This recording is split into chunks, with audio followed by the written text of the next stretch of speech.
It's like a telenovela. It's like a saga of the non-federally recognized tribes of California. We can go on and on about like the grotesque violence that happened, but just like the story of like how it even happened is really, it's got a lot of twists and turns, right? Non-federally recognized tribes want to access sacred sites or perform ceremonies that would be performed on federal land and don't have access.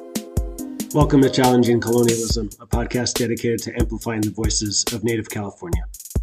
Episode 7 is a different format. You'll hear 3 voices in conversation recorded together rather than a scripted, edited narrative that interweaves multiple interviews. We hope you enjoy this wide-ranging discussion on federal recognition between Dr. Olivia Chilcote and Dr. Vanessa Esquivido, facilitated by co-producer Dr. Martin Rizzo-Martinez and lightly edited by myself, Daniel Stoneman. We want to acknowledge that this is an incredibly complex topic, and we are truly just scratching the surface in this discussion to provide some background information and a primer. So maybe we could start by having you each introduce yourselves.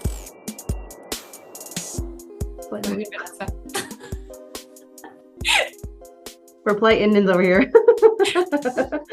Okay, so Hestam Natoya Vanessa Esquivido, ni Noroma Kapor Choki Ambus. Hi, my name is Vanessa Esquivido. I'm an enrolled member of the Noroma Wintu Nation. I am also part Hupa and Xicana. Miyuyamatahum. Hello to all. My name is Olivia Chilcote. I am a member of the San Luis Rey Band of Mission Indians and an assistant professor of American Indian Studies at San Diego State University. Awesome. Well, thank you both so much for taking the time for this.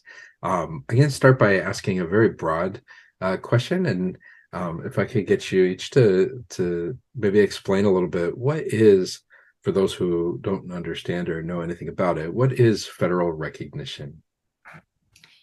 So I think at the most basic level, federal recognition means that the United States recognizes or acknowledges a tribe's inherent sovereignty and maintains a government-to-government relationship with that tribe. So it's a political status that tribes have in the United States, and it's one that is based in the fact that tribes have sovereignty and were nations and had their own governing systems, political practices prior to the creation of the United States. I think she nailed it.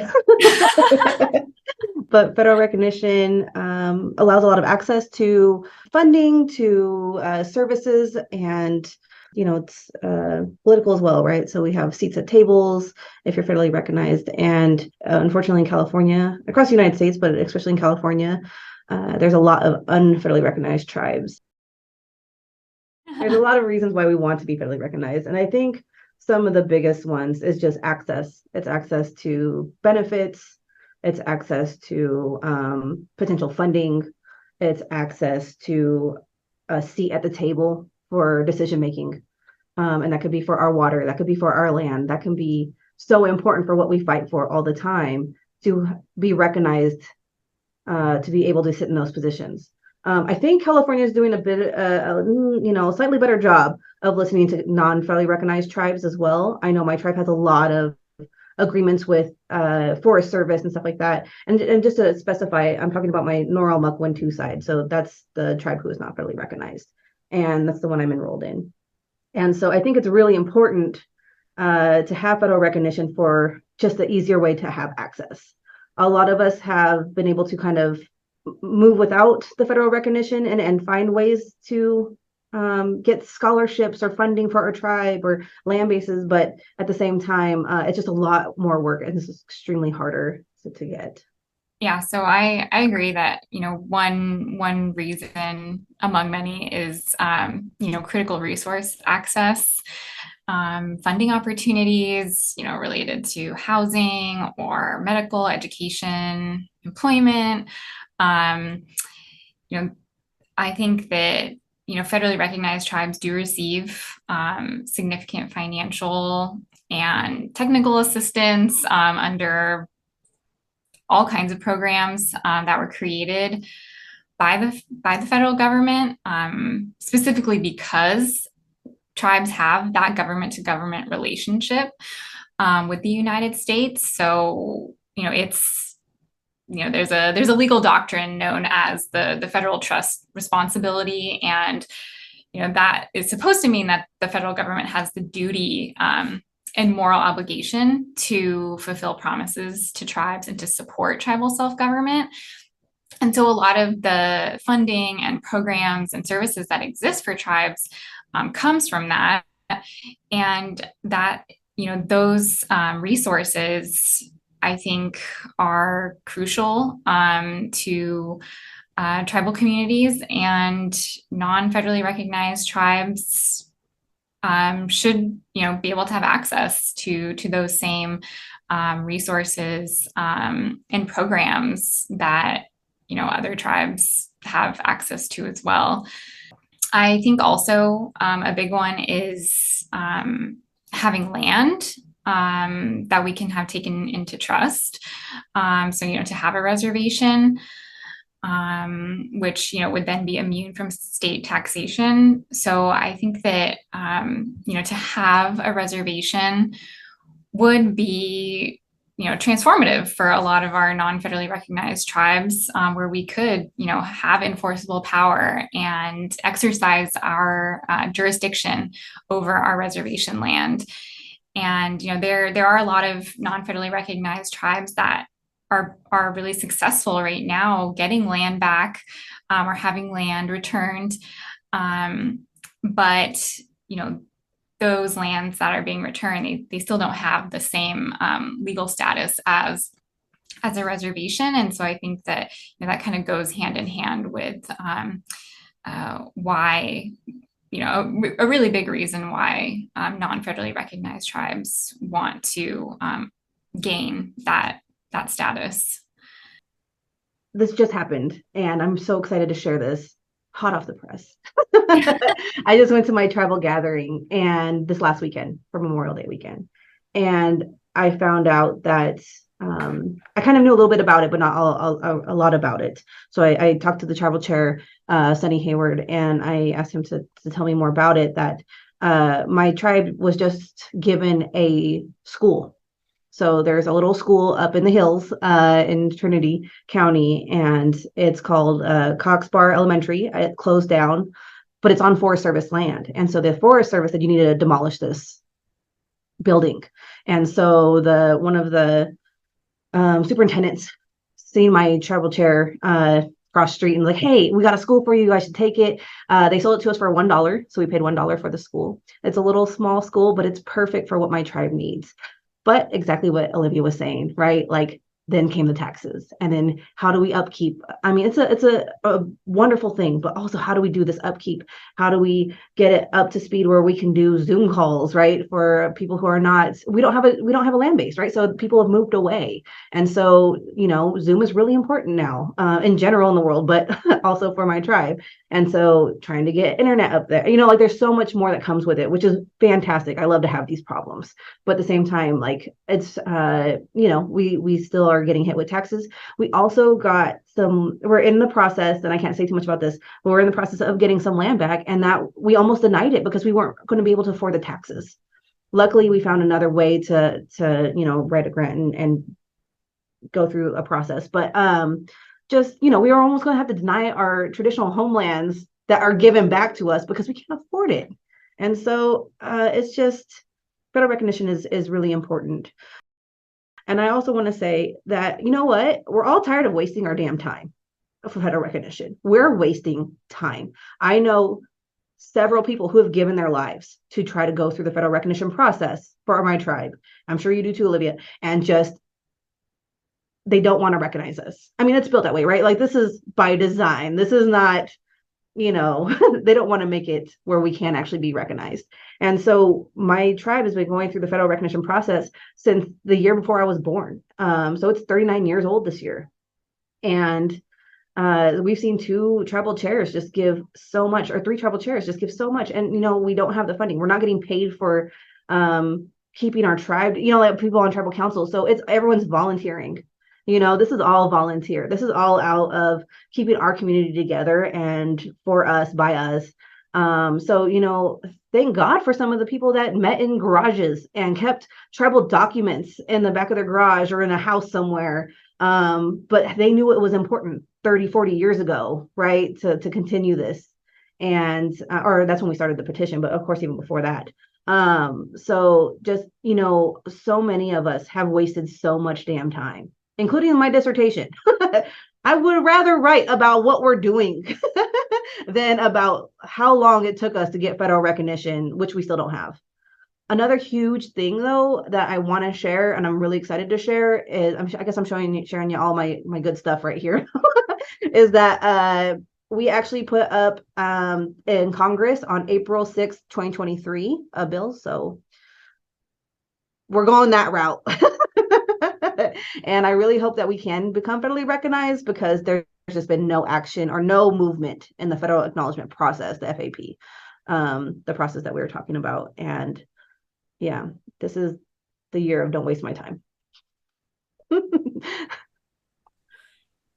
Yeah, I just really appreciate you, bringing up some of that, just like the logistical side of things, just how much time it takes, how much energy, money, people's, elders are passing away every day. Babies are being born. It's like, this is still going on. And same for me. It started before I was born. and it's still going on. And, I have a child now, and it's just like, I don't want this to continue and keep being passed on from generation to generation. This is not like anything we want to hand down to, future generations. Like, we want to see, like for my community, especially, like to see the fruition of this process, whether it's, yes, you're federally recognized or not. We will continue on just like we always have been. And, potentially pursue other routes as well. And as members of our, non-federally recognized tribal communities, like we've grown up with these issues. We've grown up around these initiatives that our communities have really tried to accomplish. And, we've seen the struggles. We've seen our tribal governments try their best, but just like Vanessa said, like, this is all on volunteer time. Like, it is difficult, to be able to fund these things. And, like, we just don't have the resources and access. And I think, that's part of the reason why this process does get drawn out for so long. It's on one hand, it is, the federal government. On the other, it's, we're struggling, and like, we're just doing this on our own time because it is important, and we keep it going because we want to keep it going. But it's hard at the same time. Oh, and I did want to go back to some of the reasons about why pursuing federal recognition is important. One that we didn't mention, but that I want to make sure we mention, is the federal laws that exist to yes, such as NAGPRA or the Indian Child Welfare Act. These are really important laws that are supposed to help with tribes having ancestors remains and cultural items repatriated, or to have control over the welfare of our tribal youth in foster care and adoption proceedings, and the ability to use federally protected items like eagle feathers that are really central to our religious and spiritual and cultural practices. So without having access to those federal laws and protections. I think a lot of non-federally recognized tribes, our human rights are disregarded, and we can be, treated differently, at all levels of government, by, organizations, institutions, et cetera. So there's just this, these really important places of access that we aren't able to, fully participate in. Also, federal agencies that are required to consult with federally recognized tribes provide certain access or use rights not guaranteed to others. And we'll create collaborative or co-management agreements. And some non-federally recognized tribes have been able to, work with federal agencies to, like the National Park Service or the Forest Service, but others haven't. And there have been real issues that have come up where tribes non-federally recognized tribes want to access, sacred sites or perform ceremonies that would be performed on federal land and, don't have access to those places. The other part I would like to talk about real fast is why it's important is identity. I think that's really important because one of the first conversations I had when I found out I was pregnant was whose tribe are we going to enroll my daughter in? Or at the time, I was married, and it's like, who we're going to put Weejay in, right? I'm like, and it almost took my tribe completely out instantly because my tribe's not fully recognized. So of course I want her to have all the access to all of that. So we enrolled her in her father's tribe. And so she's enrolled in Big Valley Pomo Rancheria. And it was kind of devastating to me to be like, like my tribe didn't even exist to be where she's enrolled at. Of course, I instill that she's Wintu, that she's Hupa, that, all of these things. But at the same time, it's huge conversations that I think a lot of times people don't think about when you think about federal recognition.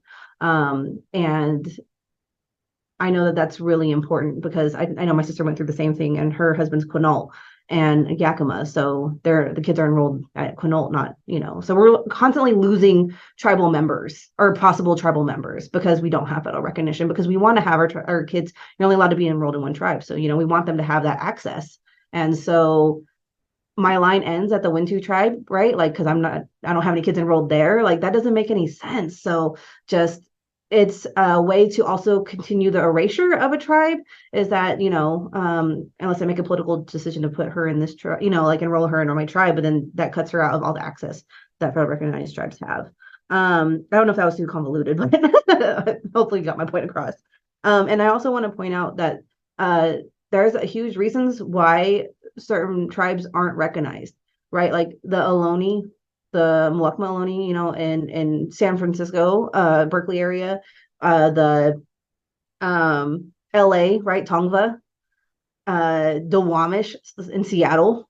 Like these are huge ports and huge land, that's impacted, like LA, right? So like, of course they don't want to recognize a tribe that's traditional homelands are, there in LA and before it was LA. And I think that it's really important to see, like, there's a good reasons why the federal government is invested in not recognizing tribes. I know that my tribe sits on our traditional homelands have a lot of great timber, and then of course in your area, in Chumash area, Olivia. So just, it's just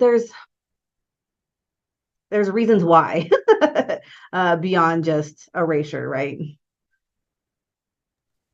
Yeah, definitely. And, just looking at a map, of where non-federally recognized tribes are throughout California, like you can see, like a lot of these places are, highly desirable areas that, settlers came in and densely populated, like really early on.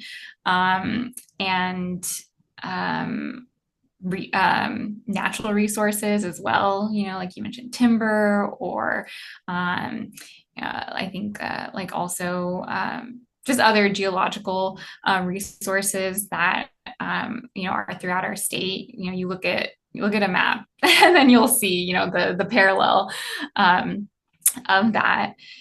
And I wanted to comment also on the identity part. I think that's a big one as well, where they're members of, unrecognized tribes, we are like often met with skepticism or, claims of inauthenticity, questioning us on, our cultural or political authenticity, or just, our tribal or our personal identities. And I think that that's something, another, struggle of just like questioning our own identities, and really does show, like the power of, federal definitions of what, an Indian, like who an Indian is, or like what that even means. And I know that, sometimes, members of federally recognized tribes can, think that those of us from non-federally recognized tribes, are maybe like less Indian, or just, things like that. So it's like it creates these divisions within Native communities. And, I feel like that only just serves the interests of the government, right? Because it's kind of like a divide and conquer. Like we're trying, when we have these, hierarchies, these contrived hierarchies that are, created amongst Native people, it doesn't serve us, like that's not in our interest at all. And I think too that there's a lot of, there's just, the issue is, trying to prove, one's Native identity or your legitimacy. And that, brings up a lot of like really deep-seated racist, just like beliefs, about Native Americans as well, whether that's based on, like our appearance or how we should act, or how we should, express our culture, et cetera. So I think that, a lot of those beliefs just then end up fueling like the public attitudes towards unrecognized tribes, whether that's through, just like anti-casino, like sentiments, or just anti-Indian in general. And then that really ends up, having a really negative influence on our unrecognized tribes and our communities, especially as we do, try to pursue federal recognition. And I think that those accusations, right, of cultural or racial inauthenticity, like that, it takes away from the fact that federal recognition is a political status, right? It's not a racial thing. It's being recognized as a sovereign tribal nation. It's not about, our culture or our race, although those things have come up and do play a part. But when, there's so much emphasis on that, then I think that it takes away from the fact that it is a political status. That's all really perfect. And I had a question that you kind of segued right into. Think about that. And I think about, in particular, when Vanessa, you're talking about, well, congratulations to your tribe for the school and the lands, and thank you for the announcements. But as you're talking about the aspect of the taxation, right, onto these lands, and it just made me think of this issue for those. I'm sure there's some listener out there somewhere who's thinking, well, why aren't, everyone pays taxes on lands, right? And I think at the heart of that is this question we didn't really get into of sovereignty underlying federal recognition. And then Olivia just kind of segued right into that. But I wonder, I know you mentioned the treaties, but I think maybe if we could backtrack a little bit and just think about like why indigenous peoples, why that is important not to be taxed on ancestral homelands, and the issue of sovereignty and all that kind of stuff. I know that's a big question. Taking me back. Yeah, so being a sovereign nation, that's powerful. And I think that we recognize ourselves, as Native nations, and we've been in, maybe not in those words, right? But we've definitely seen each other as, other sovereign nations, and we interacted as such. We had political, things that we traded, and maybe it wasn't a document, it was a basket. Maybe it was, like, we actually have several laws on this river because you can't overfish when at the mouth of the river when you got to feed the rest of the people salmon down the river, right? We fought wars over that.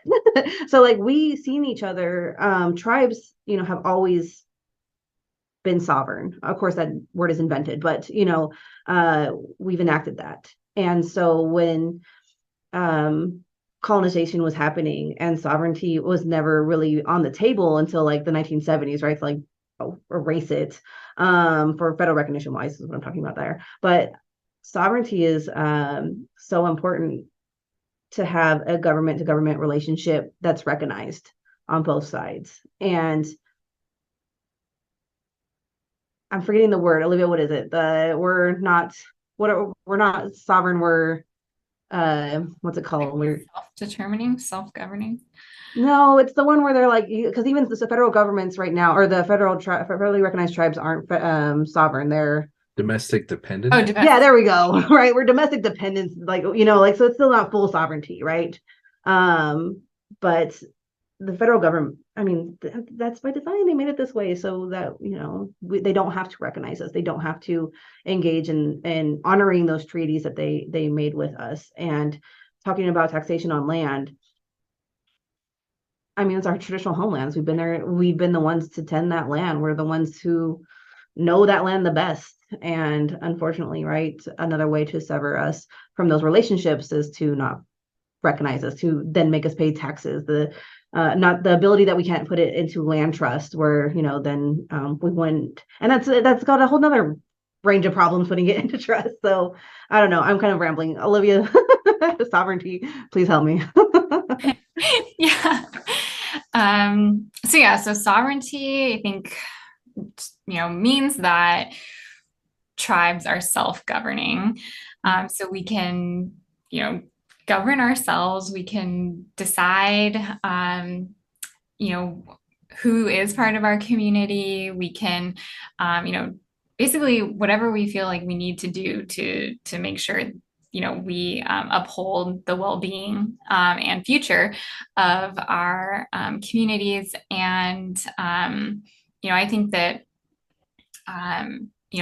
that's something that comes from our creation, like from our creation stories, from creators.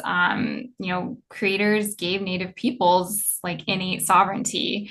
Again, like Vanessa said, that's not necessarily the word, that was used, but it's like the concept.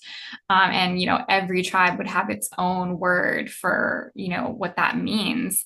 But our nations pass down our tribal laws, our diplomatic traditions from one generation to the next.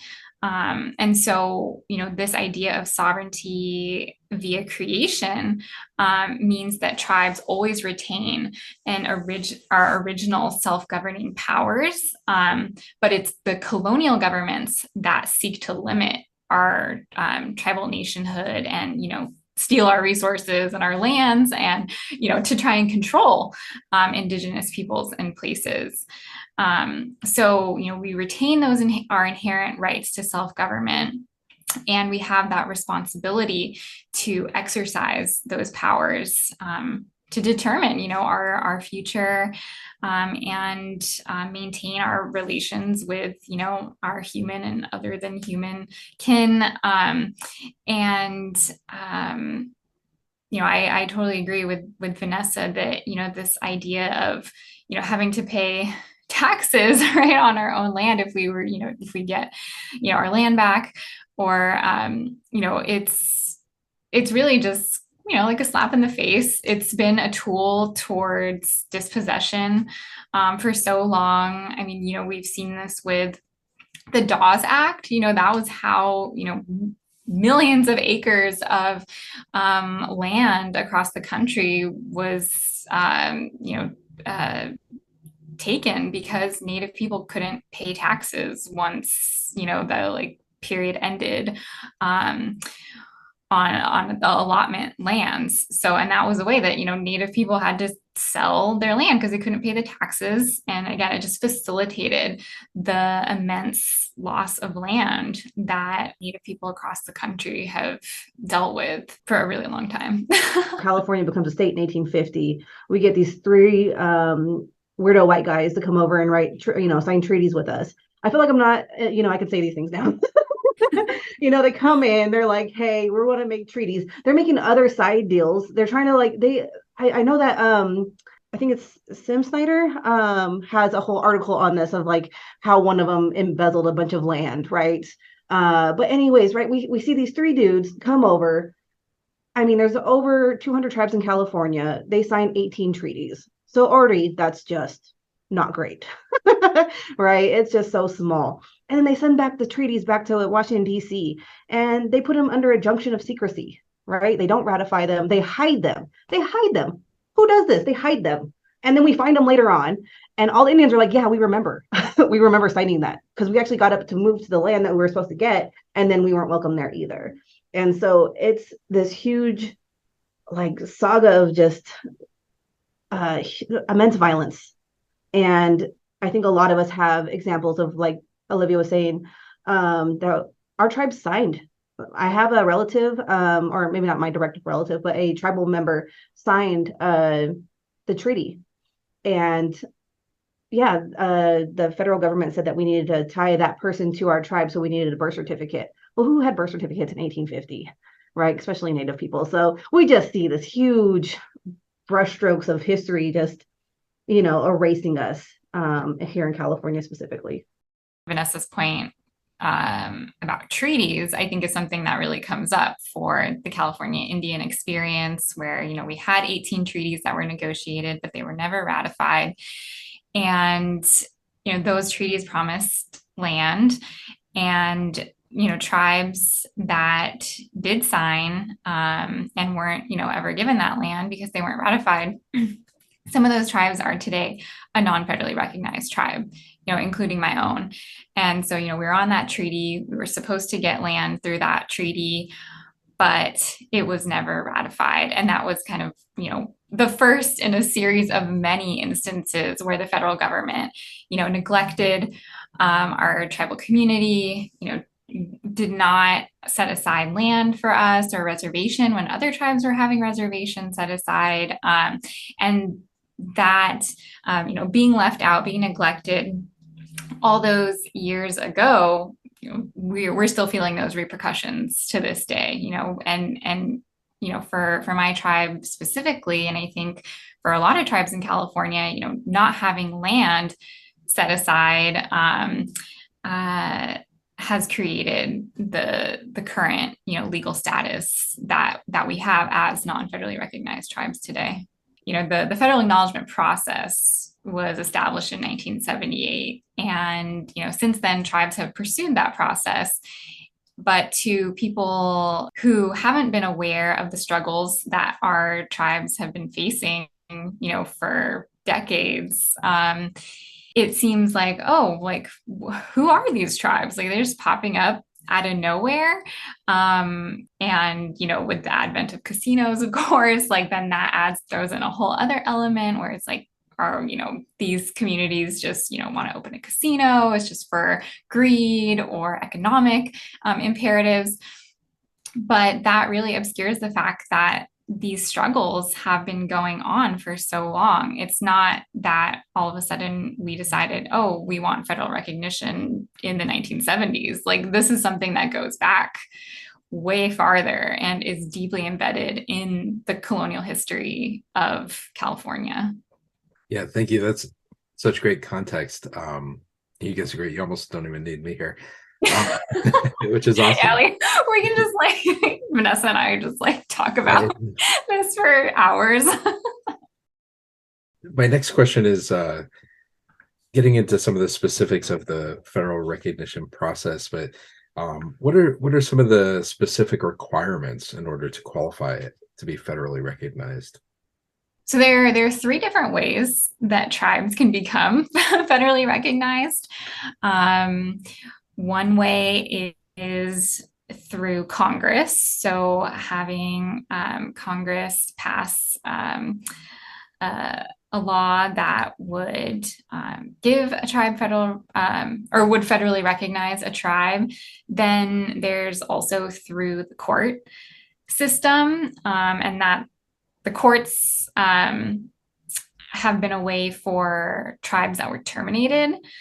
That's been one of the really most successful ways that terminated tribes have restored their federal recognition.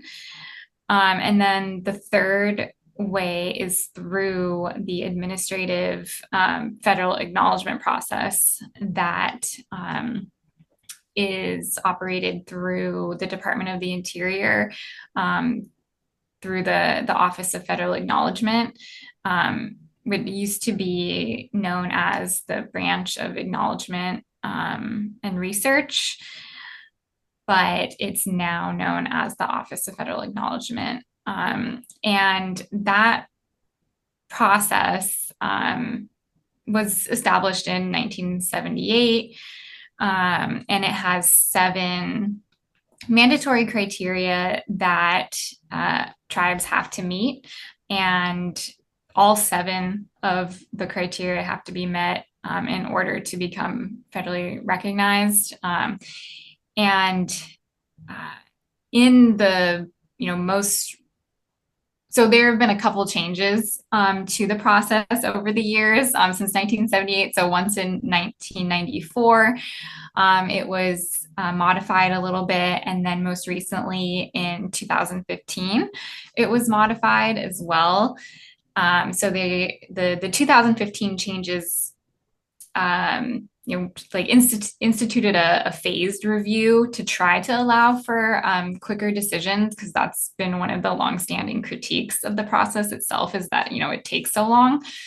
And then also the changes in 2015 tried to enhance transparency in the process. Again, another longstanding critique, by making all the materials, like petitioning materials, available online, and just kind of minorly modified some of the language, but overall it's like the sentiment of the process itself is the same. There's been minor changes, but it's still its task is to have outsiders evaluate and find answers, to these really vexed indicators of tribal legitimacy. And so those 7 criteria, I can just briefly mention what they are, but the first one is being identified as an American Indian identity or an American Indian entity on a substantially continuous basis since 1900.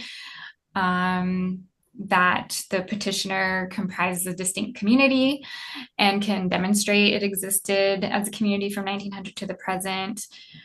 Maintain political influence or authority over its members as an autonomous entity from 1900 to the present. The petitioning tribe or the petitioning tribes, any sort of governing documents that they have need to be provided, and a statement about all the membership and any governing procedures. The petitioner's membership has to consist of individuals who descend from a historical Indian tribe or historical Indian tribes that combined. The 6th one is that the membership is comprised mainly of people who are not from other federally recognized tribes.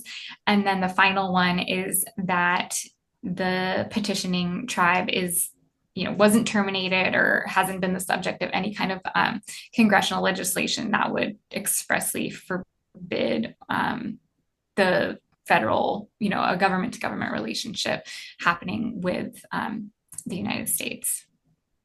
And so again, all 7 of those have to be met in order to become federally recognized. So that was the most beautiful recap of federal recognition in a short time. Like, bravo. That's amazing. You nailed it. Well, I am like looking at it right now. So I'm just like kind of succinctly, because there's no way I could remember each one off the top of my head. Even after 25 CFR Part 83. Even after seeing it so much. God.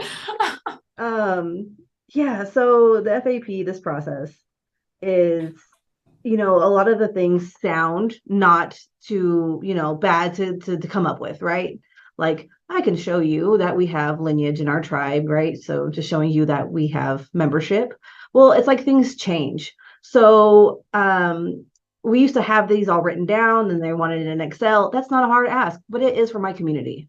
It is for my community. Who's volunteering their time? Who has access to Microsoft Suite? And then to be able to, type all these things in at a, fast rate, no, it's like, these are all volunteer hours. This is all, and then for a long time, the federal acknowledgement process, because they love to waste our time, would not allow electronic submissions. We would have to print these out and send them to Washington, D.C. And so I remember receiving my aunt's trunk when she was sending in stuff to add to our petition. And I'm like, we have to pay for that, the postage, the huge amounts of weight of paper, right, that we had to buy and print. And I think we actually had to get a grant to print out half our petition. So we want to send them everything we have. So just like the smallest ask in this is huge.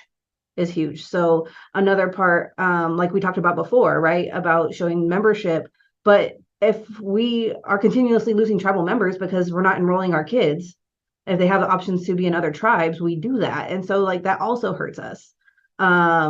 It really pisses me off that when we went up for federal recognition and they do a review of your petition, and they wrote us back a 13-page deficiency letter, 13 pages of what we're missing. And a lot of it is just so unattainable. So they're asking for birth certificates. Again, we don't have those. They are asking, we showed them all of this documentation that our tribal members got allotments. They got allotments. They have proof that the federal government thought of them as an Indian person to get an allotment, and then to turn around and say, well, actually, it doesn't show actually how you're in community with each other. So if you could provide a list, for example, like a birthday party, when you sign in for a birthday party, or a funeral, I'm like, oh, right, because we're all signing in at funerals here in, 1900. What the hell? And so it's just this constant BS that they send back. And so we have never pulled the trigger to fully push our petition through to have it reviewed, because we know we're not going to hit the mark. I think we can. It's just the way that they look at it. Another huge piece that I think it's Callie and Sis that always say, it's funny because they always considered us Indian when it was boarding school time. They always considered us Indian when they wanted to take our land. They always considered us Indian all these times in history. But when it comes to federal recognition, all of a sudden we're not Indian. We're not a tribe. And it's like, oh, but we have all this documentation. And so another part of it is that we have to go to the archives, right? So luckily, Olivia and I, we did this as dissertation research. We did this for a service to our communities. I didn't want to research this. I wanted to research something way cooler, like my tribe's history or something, not to prove we should be federally recognized.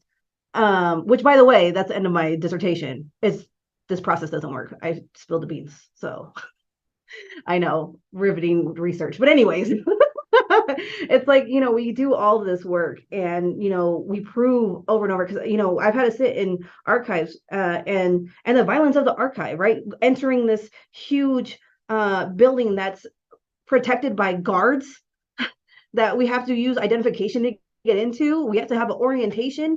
You know how many times I've been in the archive and the damn Native American expert is never there.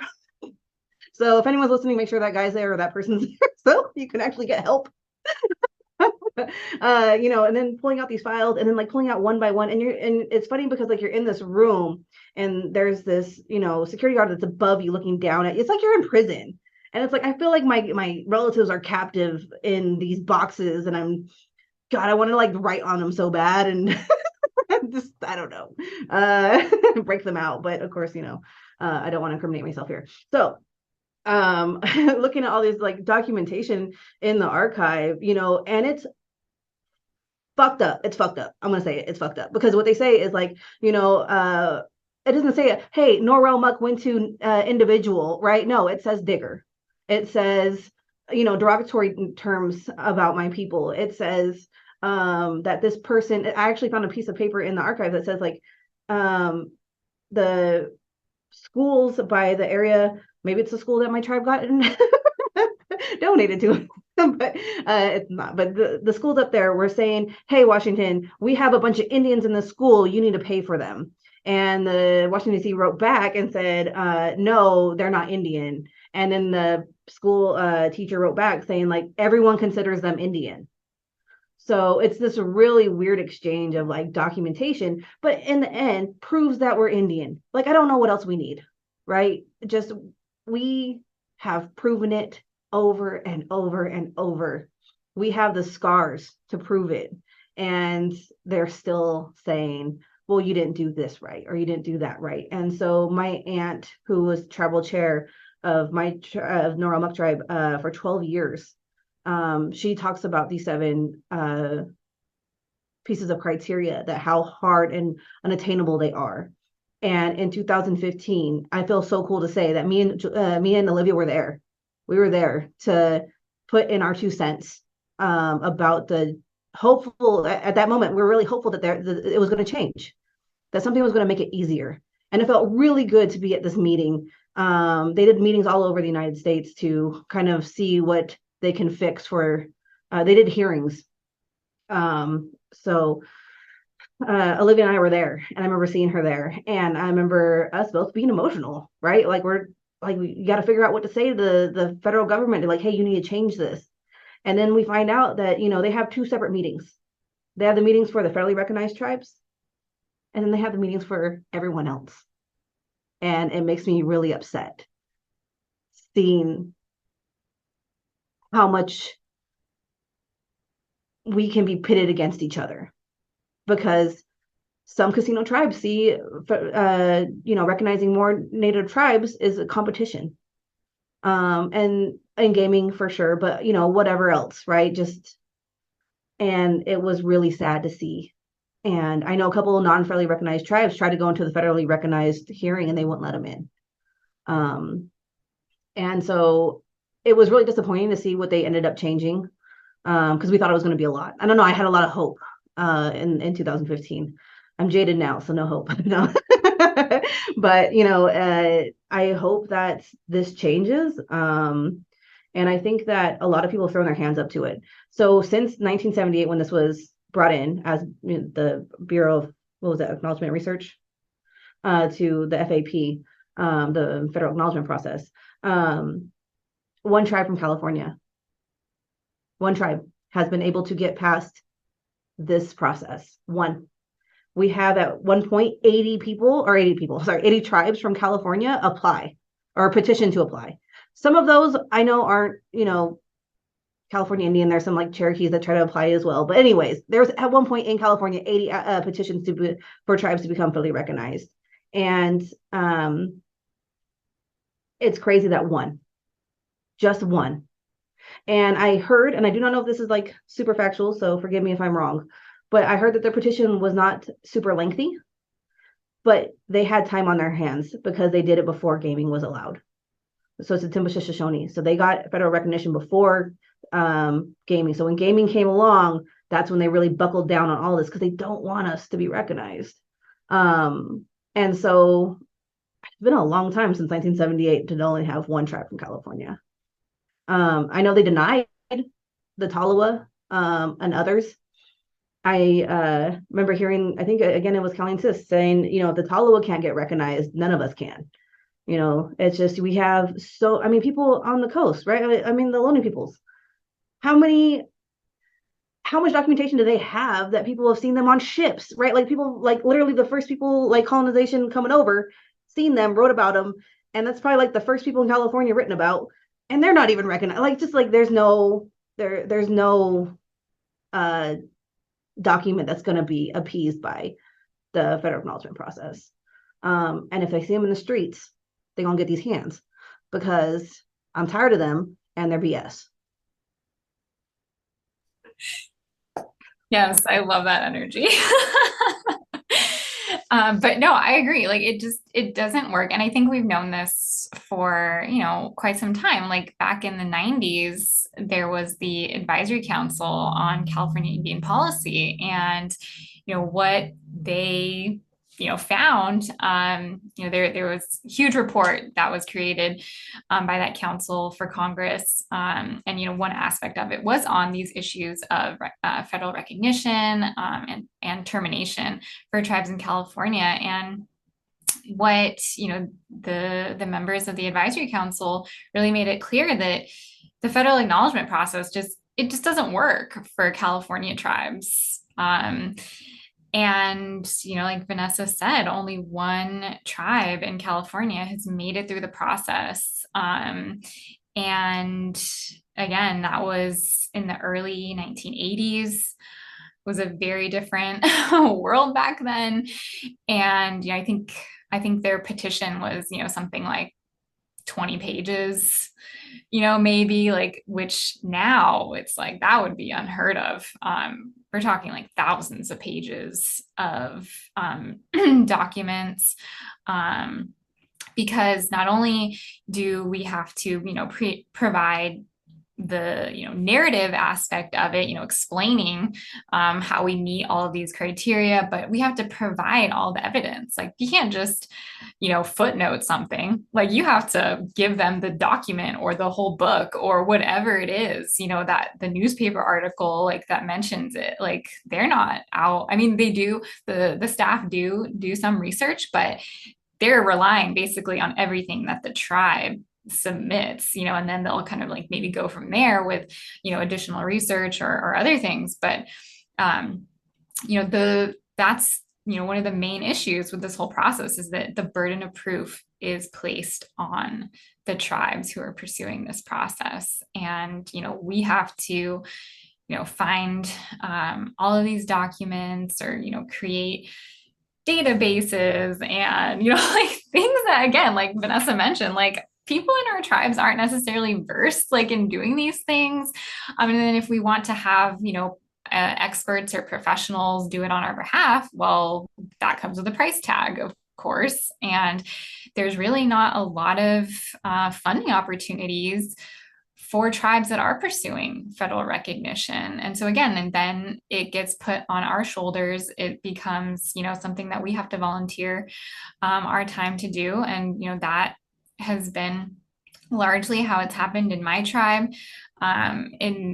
Back in the 80s, my tribe did have a grant from an ANA grant. I think it's like the Administration for Native Americans.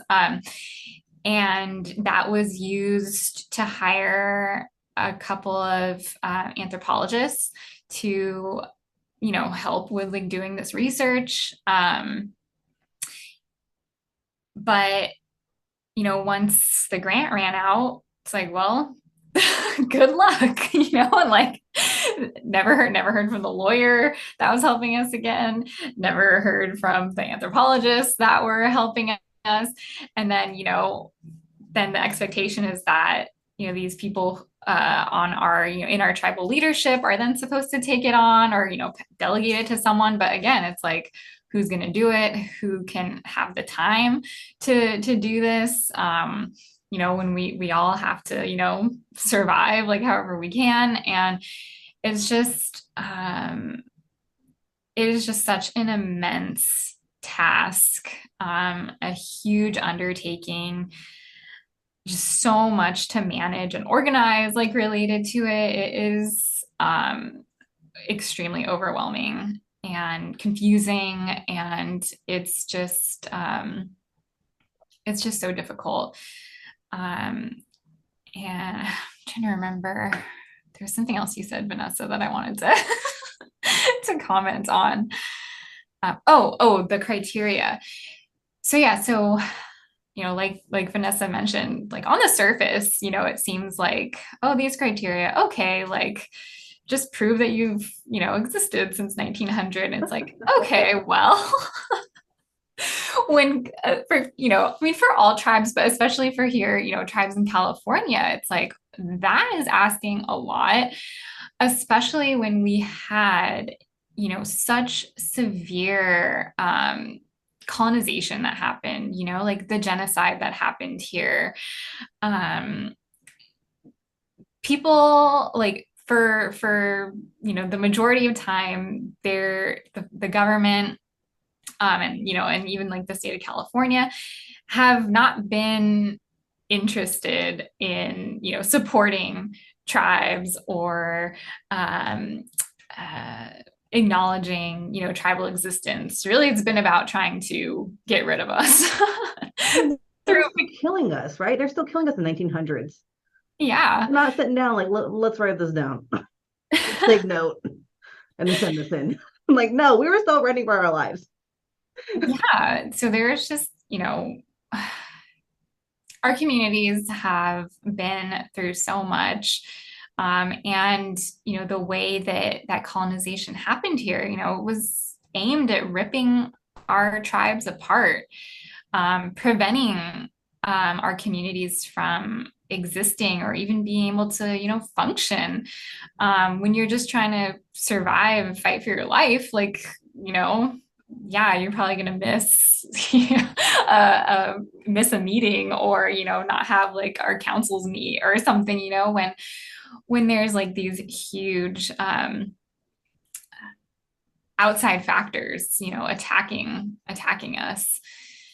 And I think that, one of the criterion that tribes in California really struggle with, because of the realities of, surviving after colonization and genocide, is the one on proving that you're a historic tribe. So I know that's one that the Fernandino Tataviam really struggled with recently, and that's why their petition, they were never actually officially denied, but they kind of ended up opting out of the process before getting that final determination. But their proposed finding was negative, and it was largely tied to not being able to satisfy that criterion the way that the government wanted them to satisfy it.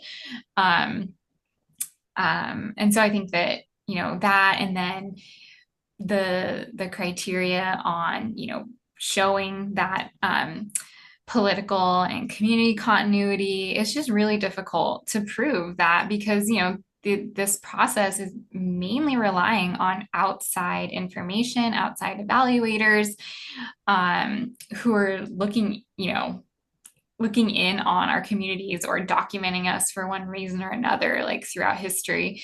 And if those gaps are there, it's like, well, they're there, and it's like it's really hard to address those gaps. But there are real legitimate reasons as to why, maybe an anthropologist didn't document something about a community at a certain time, or, the newspaper didn't like talk about a tribe during certain years, so it's really just having to contend, with those legacies of violence and erasure. And then, that then puts us in the position of trying to prove that, when that is just a lot of times a really insurmountable task. So like the documentation that they only accept, right? Like Olivia said, as outsiders. We can tell you why a mountain is there. We can tell you who created the river in our areas, right? We can tell you about all these oral traditions that tie us specifically to a piece of land. And that's who we are. And they won't take that, right? Like, and we're going to talk about how we're a historical tribe, like go to the, oral histories, but they don't accept that.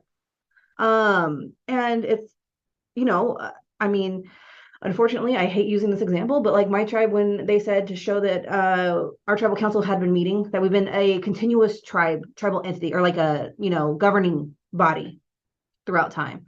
We said, oh, in the Trinity Journal, which is a racist journal, says, oh, hey, we're rounding up some Indians that day. I'm like, oh yeah, that was when we were doing a tribal meeting.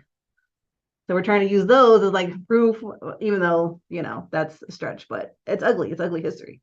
And then of course, they're documenting our deaths, but they're not documenting like what we're doing, right? So they're really interested in like writing about who got rounded up, or how many people got rounded up, how many, derogatory comments, they killed, like the S word. And then you have right, if we're written about, it's that immense violence. And then on the other hand, you have Krober and his homies writing about, that we're not exactly how we were supposed to be back in time, right? Like, oh, they're changed. He didn't consider us Indians if you're wearing pants. It's like, come on, man. So, then we have that history, which is, I know we've talked about this before. It's a double-edged sword, right? So we have some of that stuff that's preserved, and I'm glad someone went and wrote it down. But at the other end, it's, filled with super biases and everything else. So we have this flawed documents that can be submitted, and a lot of them don't support us. So like no one's writing down good things about us back in the day in 1850s, right? They're trying to get us treaties and removed. And then I wanted to bring up a point that, going back to the databases that we need to have, because now fire is such an issue because our peoples have not been able to do good fire and culturally burn and keep up the forest. Then now we're, in danger of being like completely annihilated if a fire, forest fire happens. And I wanted to bring that up because the school that we just got is up, right next to a huge fire that happened a couple of years ago, the Helena fire. And, like just thinking about, oh my God, if our documents got burnt, because we don't have money to go buy fire safe, filing cabinets. And just thinking about how much damage that could have done. Like that is huge and so scary. Because I don't think we have a database. I mean, I think we had a Dropbox at one point, but I don't know if we paid the subscription, lost it. I don't know. Who knows? Right? It's depending on what year, what tribal chair was, like working on this. And it's just hard. Like, and we don't want to pass this on, like Olivia said earlier. I love that line. I don't want to pass this torch to my daughter and to your son, I'm sure. Yeah, no, definitely. Because now with the federal acknowledgement process, they want everything digital. So now the problem isn't like, okay, great. Now we have to, provide thousands of pages, hard copies. Now we have to go through the process of scanning everything, digitizing everything, trying to organize that, and again, like, we're trying to do this on our own. Like if we can't afford to have, someone else do it for us, and it takes a lot of time. Like I feel like that's something like I'm constantly trying to, do is like whenever I can, like, okay, gotta like digitize like these certain documents, or, trying to have, for my tribe, to get our, enrollment in like some kind of digital form that would be transferable to, the government. It's just like, it's a huge undertaking.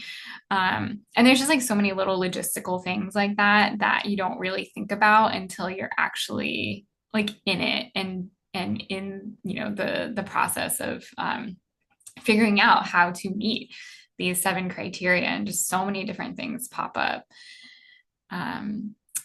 But I so you were mentioning, Vanessa, about, like, anthropologists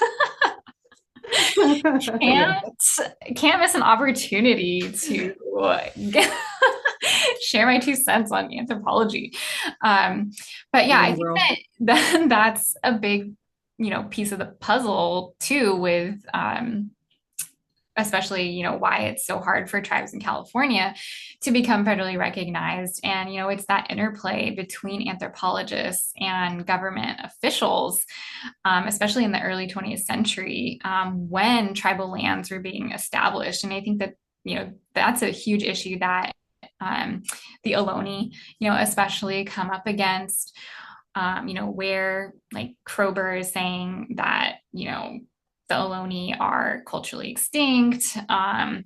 And these anthropologists are in conversation with federal officials, like the research and the information that anthropologists were collecting and writing about at that time, it was informing the decisions that the government was making. And so they were really working hand in hand to dispossess tribes in California by not giving land at that time. And, I think with the Ohlone, it was found that they were a previously recognized tribe. They had their rancheria, but it was, I think, in, like the 1920s.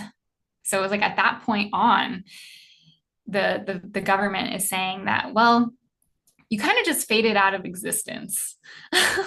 That's their argument, which is, that argument's been used towards other tribes as well. So there's precedent for that in court cases in other parts of the country. But, that argument just, it kind of makes it seem like it's a natural process that our tribes are destined to just disappear, to just vanish. And I think that just, again, like reiterates those really negative stereotypes and just ideas that are constantly impacting our communities. And the way that anthropologists described tribes here in California, the way that they described our social and political structures as being, tribelets, it was making it seem like we didn't have sovereignty, or, we're kind of like miniature tribes that just weren't comparable, to other really large tribes like on the plains or in the eastern part of the United States. So when anthropologists were just describing our tribes in like these really diminutive ways, it was leading to lots of misconceptions about, what California tribes are, and just really making it seem like our tribes are inferior to tribes in other parts of the country. Exactly. Yeah, thank you both. I was, one of the things I think is so interesting about having you both speak to this is that your own communities and your own tribes are in totally different parts geographically of California, which really highlights just how many different historical realities so many different tribes in California have had to face that are all obstacles to this. And I think the point you make too about comparing tribes in California to other places, I think that's, to me, kind of at the heart of the problem with the whole process of federal recognition, right? Where it's trying to compare like a one size fits all type of thing into a diversity of different nations and peoples and, across a continent, which is just a huge problem.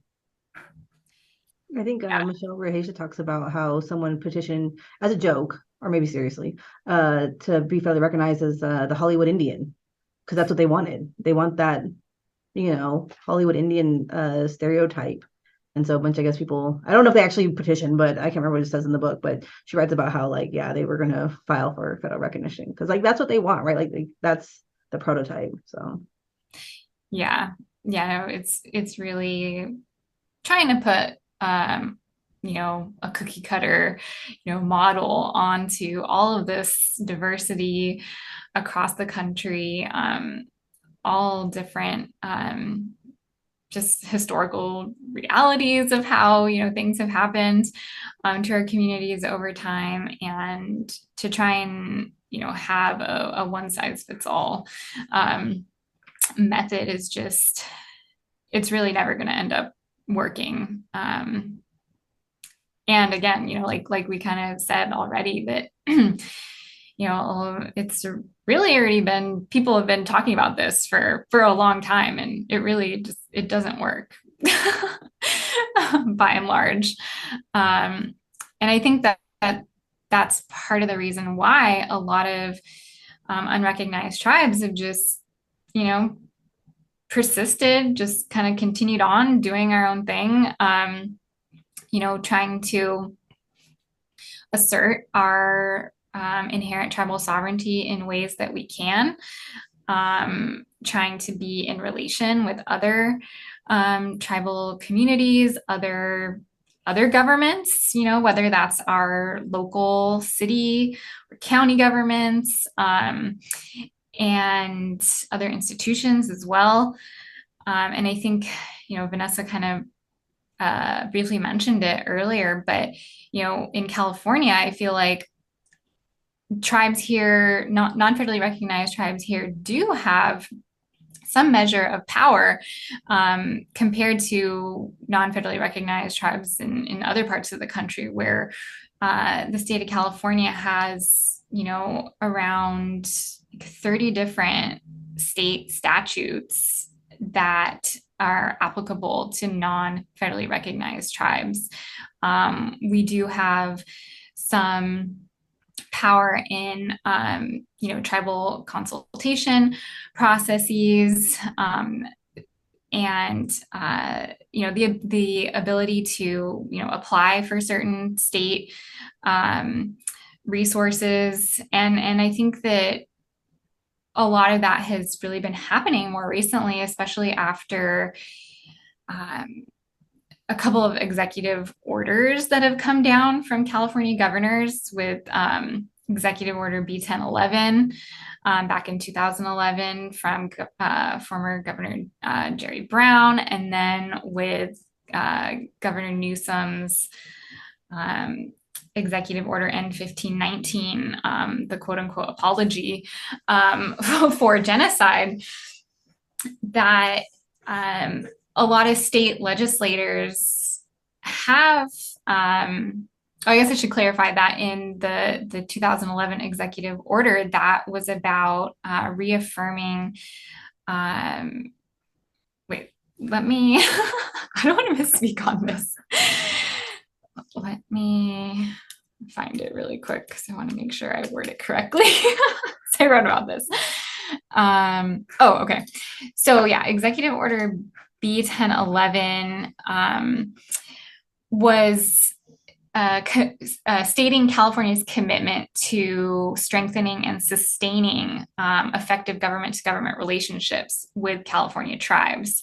And so that meant all California tribes, not just federally recognized tribes. And so I think that executive order really created a shift in the California state government, where, basically every entity within the California state government is supposed to be taking this to heart, right? And trying to have these and maintain government-to-government relationships with all California tribes. So, and I think that then followed up by Governor Newsom's executive order, which reaffirmed Executive Order B1011. Again, state legislators, I think, have somewhat taken it to heart and are trying to include non-federally recognized tribes in all these, new bills that are coming out.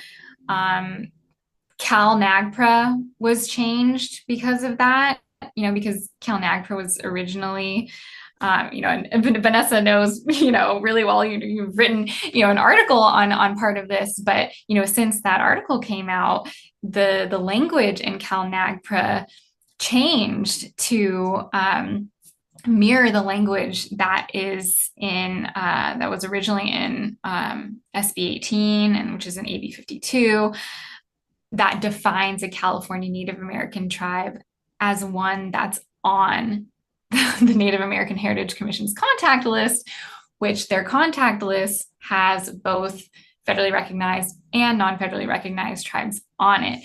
So this definition of what a California Native American tribe, which it sounds weird to say, California Native American, but that's how they always write it in like the state laws. But, because we usually just say California Indian, but how it's written in a lot of these laws is, a California Native American tribe that's on the contact list maintained by the Native American Heritage Commission. And that can be a non-federally recognized tribe or federally recognized tribe. So, in recent years, a lot of the laws that are being passed related to tribes in California, it uses that language of California Native American tribe.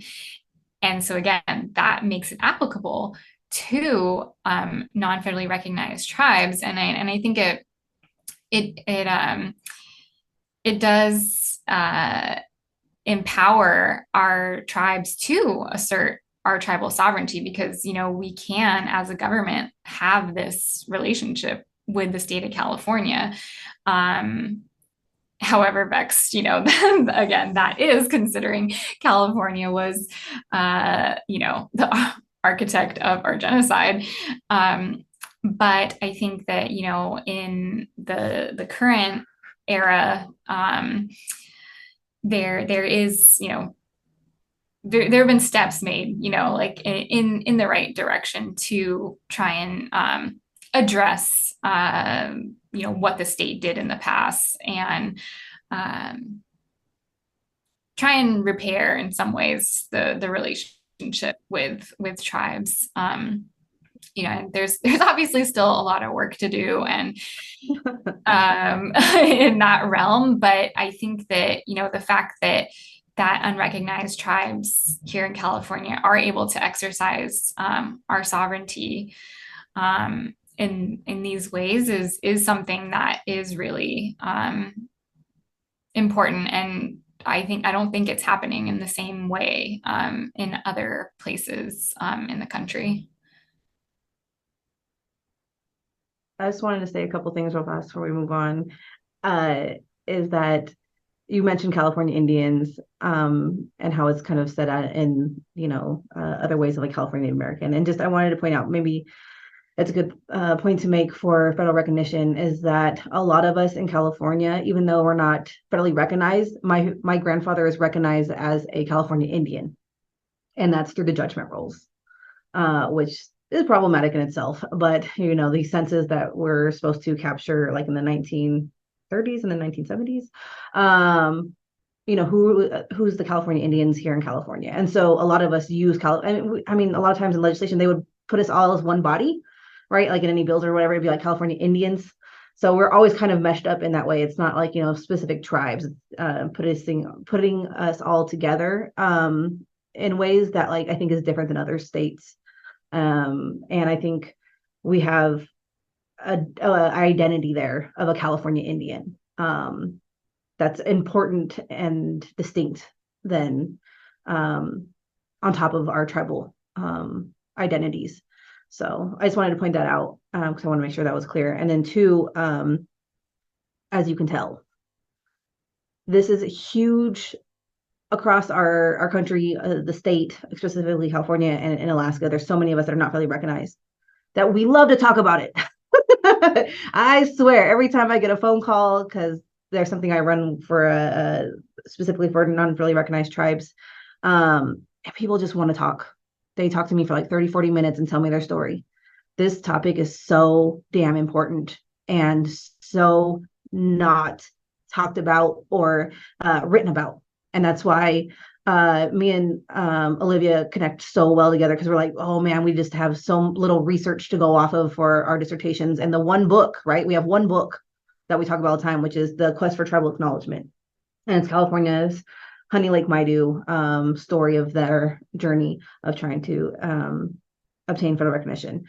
And that's the only one. And now Olivia's. So I want to plug that. I don't know what you end up naming it, but maybe you don't want to say it here, but this is why this research is so damn important, that this information needs to be out there, because so many of us go through this independently and we don't know. So when we find another recognized tribal person, we're like, oh my gosh, what have you done? What has your tribe done? Like, let's share resources. And then we like bond over it. I don't know if that's a good thing or not. We definitely do. And I think that's really important because me and Olivia were just these busy, cute Native girls that were in grad school that, are doing the exact same research, but in two different parts of the state. And just, it's so important. So I just wanted to make sure I said that.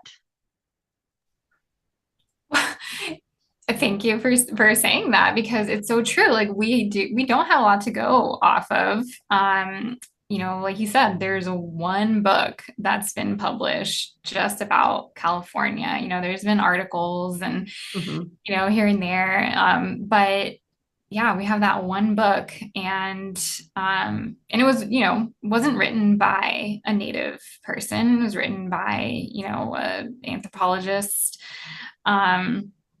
Who was, doing great community work with the Honey Lake Maidu. But again, this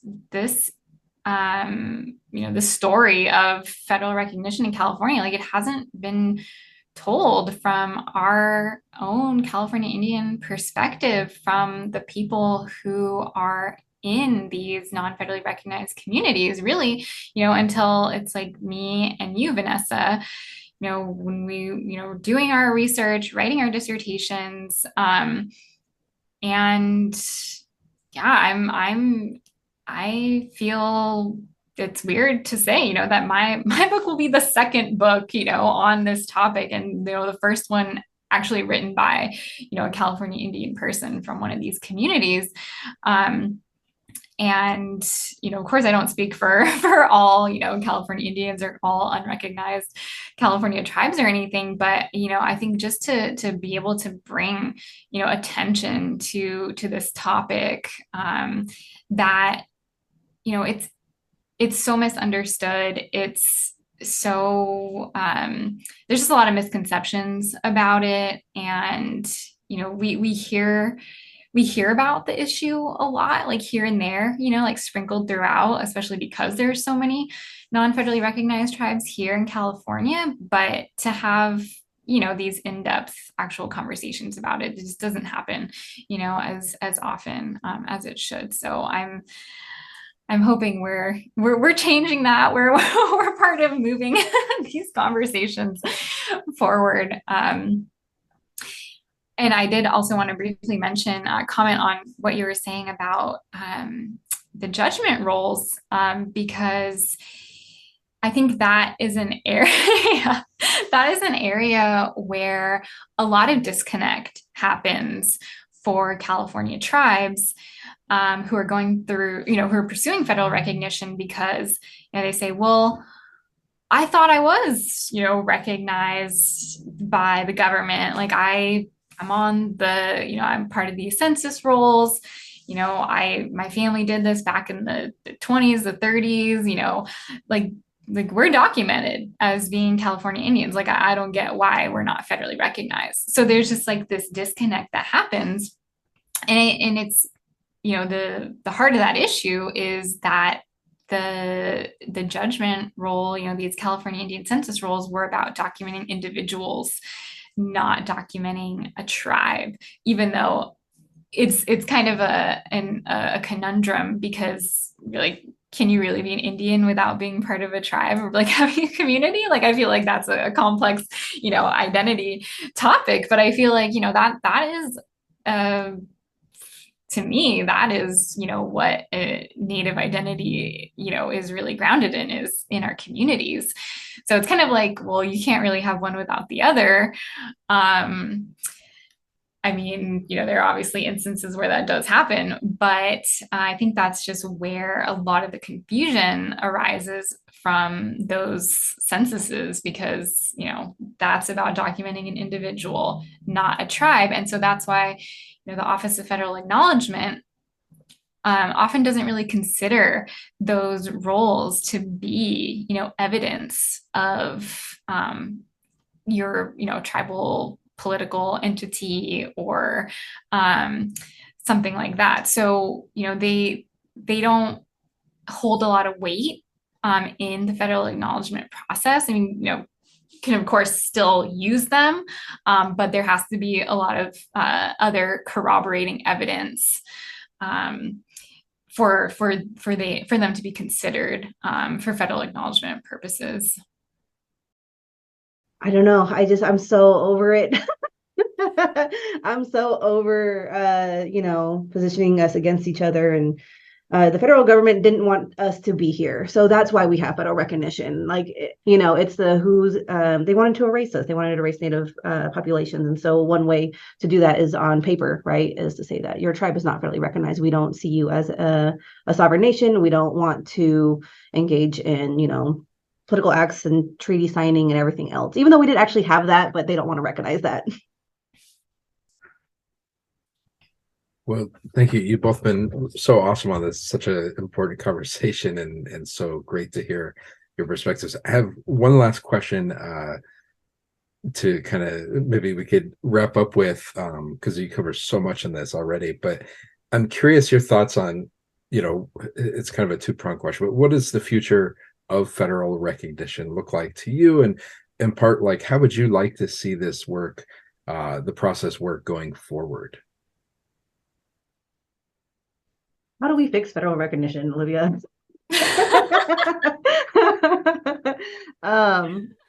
What I've suggested before, and again, I know that this comes with its own set of problems, so I don't want to hear people over here yelling at me later on about like that's not going to work, because okay, this isn't working either. But my hope, or like my dream, and I don't know, I guess again this needs to be fleshed out more, but is that we determine our own federal recognition, like between each other, because we have language that shares different territories. We have a word that's like a bush that's up against the Chimerico border, and they have words for our bushes that are on that border. And so it's like we have this historical evidence that we've been a tribe since the beginning of time, and we prove that by other tribes. That's what I would love. I mean, honestly, the federal recognition process can go to hell. I'll help burn it down, tear that thing up. It's trash, in the words of my stepson, who always said that's trash.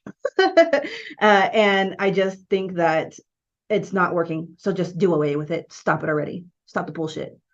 I'm tired of it. And I hope that our bill goes through, going through Congress. That's a big if too, right? Like, so, I mean, fingers crossed, but I think all of it needs to come from us, because we know who is a tribe that's been there through our language, through our oral traditions, through our trade, through our ceremonies. And that's what I think. And that's putting a lot of faith in people, saying that, right? Stepping up to that. But I have more faith in us than I do in them. I mean, I definitely agree that, and I think it's well established that the federal acknowledgement process just doesn't work. What to do instead, I think, is a much more difficult question. It would, require a lot of thought, because in a perfect world, yeah, I totally agree that it should be other tribes, making these decisions. But sadly, we, have seen really, contentious debates among tribes. There's just, whether it's, longstanding, like, historic based arguments, or contention between communities, or more recent ones around resources, or unfortunately like casinos, like, etc. Like, those issues, I think, really impact the relationships that tribes have with each other in really sad and negative ways sometimes.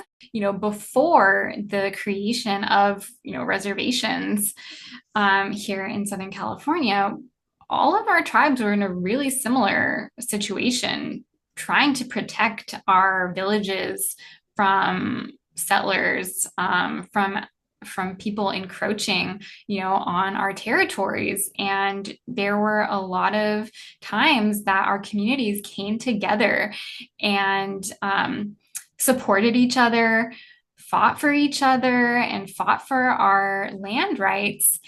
And, I've seen that documented in archival records. And I just really try to emphasize the fact that our histories are a lot similar, than we're led to believe, or than that we even realize today.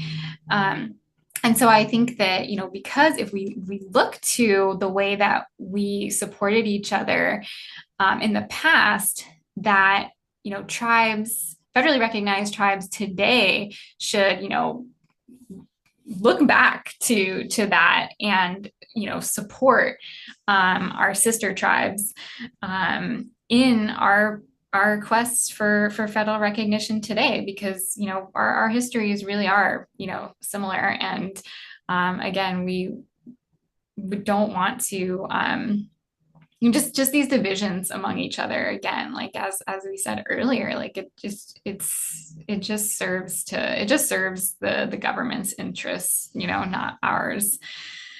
I think that there's a lot of potential and opportunities for California tribes right now. And I think that, it could, again, be a controversial statement or an unpopular opinion, but I think that exploring the idea of state recognition is something that could be of interest to tribes here in California. It's kind of sort of already happening with, what I was talking about with all of these laws and et cetera, and different agreements being made between California tribal, or the California government, and unrecognized tribes. So, I think there's just a lot of different paths to explore, whether, state recognition be one, or the Truth and Healing Council. I feel like that's something that they're somewhat charged with, is just getting California Indian ideas on how to move forward. And I think that, that's a venue where a lot of these conversations are happening right now. So I think it's just, I feel like we just really need to come together. Unrecognized tribes throughout California need to come together and just kind of talk about these issues, sort of what do we want to see? How do we want to move forward? Because I don't think there's really been a venue in which that's happened, maybe not since the 90s with the Advisory Council on California Indian Policy. So, I feel like, Vanessa and I, we gotta plan a statewide. We could use CISA, the California Indian Studies. Oh yeah. Girl, did we just make more work for each other or ourselves? I mean, I'm in for it, but yeah, awesome. Just making more work for ourselves. But I just feel like that needs to happen. I want to hear what the other tribes think, and I want to hear what other, people from unrecognized tribes think about how we should move forward, what options are out there. Just how we can help each other and try to make our situations better, in any way that we can. And again, just going back to that idea of recognizing each other, supporting each other, and having it be, very based in community, and sharing our experiences, and just trying to just help each other however we can. I love that. I really do. I want to see that. I want to be a part of that. Yeah.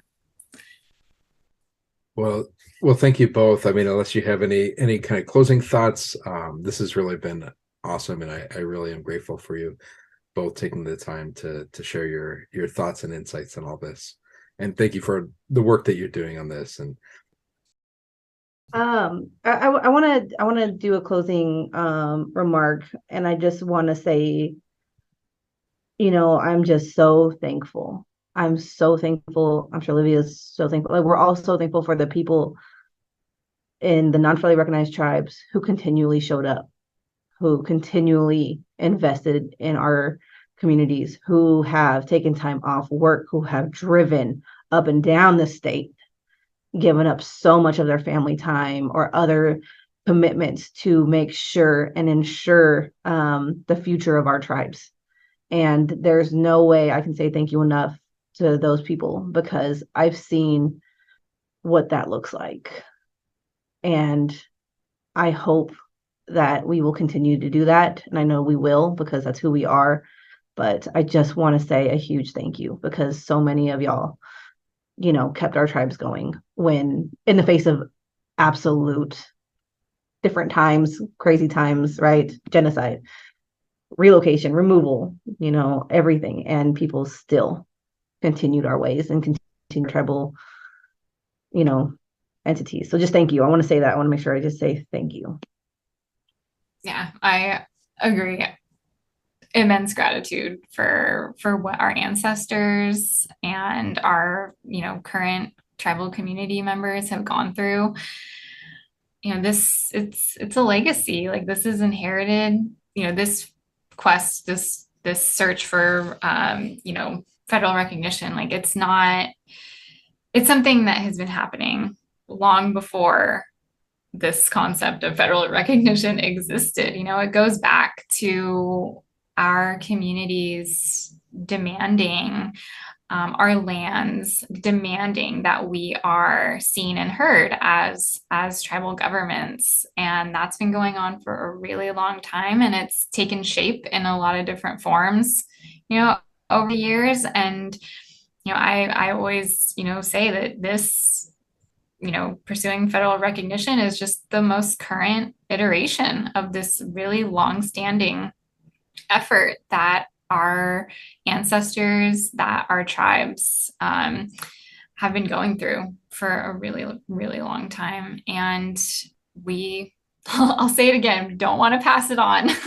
Don't want to pass it on to the next generation. Like, this is, we want it to end. We want it to end, but just extreme gratitude for what everyone has been through and what people continue to go through with this, and just keeping our families and keeping our communities together against all odds. You've been listening to Challenging Colonialism. In this episode, you heard a conversation between Dr. Olivia Chilcote and Dr. Vanessa Esquivido, facilitated by co-producer Dr. Martin Rizzo Martinez and lightly edited by myself, Daniel Stonebrew. All music by G. Gonzalez. Please rate, review, share, and promote this podcast in your networks. And thank you for listening.